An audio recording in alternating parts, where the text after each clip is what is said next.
కాంగ్రెస్ ప్రభుత్వ పాలనలో 6,000కు మించి ఉద్యోగాలు ఇవ్వలేదని మాజీ మంత్రి హరీష్ రావు విమర్శించారు. 57,000 ఉద్యోగాలు భర్తీ చేశామని చెప్పుకోవడంలో ఏమాత్రం నిజం లేదని హరీష్ రావు ఆరోపించారు. 95% స్థానికతను బీఆర్ఎస్ ప్రభుత్వమే సాధించిందని హరీష్ రావు గుర్తు చేశారు. బడ్జెట్ నిరుద్యోగుల ఎన్నో ఆశలు వమ్ము చేసింది. అధ్యక్ష పోయిన ఏడాది ఇవ్వలేదు, కనీసం ఈ ఏడాదైనా ఇవ్వకపోతారా అని ఎదురు చూసిన నిరుద్యోగుల ఆశల మీద బట్టి గారు బకెట్ల కొద్ది నీళ్లు చల్లారు. బీఆర్ఎస్ ఏడాది పాలనలో 1,62,000 ఉద్యోగాలు ఇచ్చింది. బీఆర్ఎస్ ఈ మాటకు మేము కట్టుబడి ఉన్నాం. ఇవాళ ఒక్క ఉద్యోగం ఇవ్వలేదనే మీ తప్పుడు విష ప్రచారాన్ని మానుకోండి. 1,62,000 ఉద్యోగాలు బీఆర్ఎస్ ప్రభుత్వం ఇచ్చింది.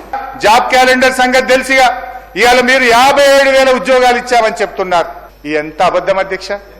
ఉదాహరణకు కానిస్టేబుల్ యొక్క నియామక ప్రక్రియ చూద్దాం అధ్యక్ష. 17,516 కానిస్టేబుల్ ఉద్యోగులకు ఎప్పుడు నోటిఫికేషన్ ఇచ్చాం అధ్యక్ష?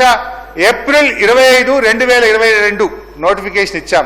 ఆగస్టు 28, 2022 ప్రిలిమినరీ టెస్ట్ పెట్టాం. డిసెంబర్ 8, 2002 ఫిజికల్ టెస్ట్ పెట్టాం. ఏప్రిల్ 23, 2023 ఫైనల్ రిటర్న్ టెస్ట్ కూడా మేమే పెట్టాం అధ్యక్ష.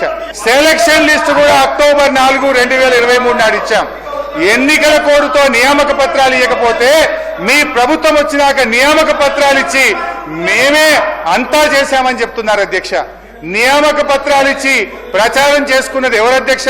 ఈ పద్ధతి ఎట్లుందంటే వెనకటికో వంటంతా వండి పెట్టినాక గంట తిప్పి అంత నేనే చేసిన అన్నదట. ఇవాళ వీళ్ళ పరిస్థితి అట్లా ఉంది అధ్యక్ష. వీళ్ళు చెప్తున్నటువంటి 57,000 ఉద్యోగాల్లో కాంగ్రెస్ ప్రభుత్వం వచ్చినాక నోటిఫికేషన్ ఇచ్చి వీళ్ళు ఇచ్చిన ఉద్యోగాలు 6,000కు మించి లేవు. మిగతా అన్ని కూడా బీఆర్ఎస్ హయాంలో వచ్చినవే.